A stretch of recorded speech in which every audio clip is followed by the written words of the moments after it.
थेट जातोय विधान परिषदेमध्ये मुख्यमंत्री देवेंद्र फडणवीस बोलतायत। त्यामुळे दरेकर साहेब त्या संदर्भात जे काही पोलीस महासंचालकांनी आपल्याला जो काही अहवाल दिलेला आहे त्या अहवालाच्या अनुषंगाने अशा घटना टाळण्याकरता कडक तरतुदी करण्याची मानसिकता राज्य सरकारची आहे। लवकरात लवकर त्या संदर्भात आम्ही निर्णय करू। उमाताई खापरे। धन्यवाद सभापती महोदय। सभापती महोदय, परवाच हा विषय पंडिता रमाबाई मिशन हा गेल्या वर्षभरापासून ह्या सभागृहामध्ये येत आहे।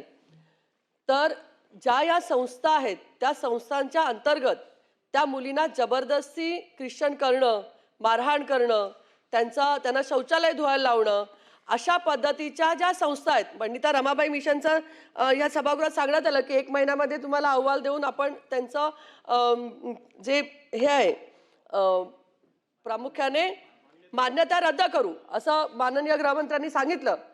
सभापती महोदय, वर्षभरापासून हा विषय या सभागृहामध्ये येतोय आणि माझं म्हणणं असं आहे की पंडिता रमाबाई मिशन ही संस्था एक आहेच, परंतु ज्या ख्रिश्चन संस्था आहेत त्या संस्थांमधलं सुद्धा आपण चौकशी करणार का आणि अशांवरती आपण कारवाई करणार का? सभापती महोदय, सरसकट सगळ्या संस्थांवर चौकशी किंवा कारवाई करण्याची आवश्यकता नाही। कुठल्याही धर्मियांना आपल्या संस्था चालवण्याचा अधिकार आहे।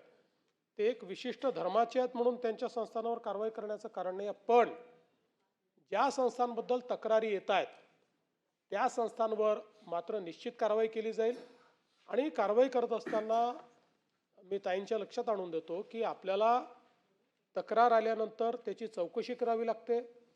चौकशी करून त्यांना आपल्याला सुनावणी द्यावी लागते आणि त्या सुनावणीच्या अंती अशा प्रकारची आपल्याला त्या ठिकाणी कारवाई करता येते। त्यामुळे मी आपल्याला आश्वस्त करतो की कुठल्याही संस्थेमध्ये अशा प्रकारचा दुरुपयोग केला जात असेल आणि कुठल्याही संस्थेमध्ये जाणीवपूर्वक धर्म परिवर्तनाकरता दबाव टाकणे, आमिष देणे असं चालत असेल, अशी कोणाची तक्रार आली तरी त्या तक्रारीची चौकशी केली जाईल आणि तथ्य आढळलं तर त्याच्यावर निश्चितपणे कारवाई केलीच जाईल। श्रीकांत भारती लास्ट। सभापती महोदय, हा विषय म्हणजे एका मायावी राक्षसाची लढाई आहे।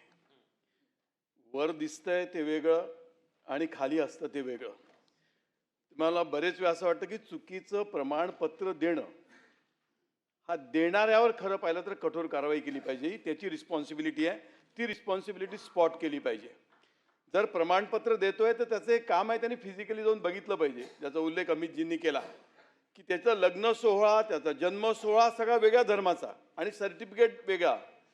मला असं वाटतं की चुकीचं प्रमाणपत्र देणाऱ्यावर कठोर कारवाई आपण करणार आहोत का?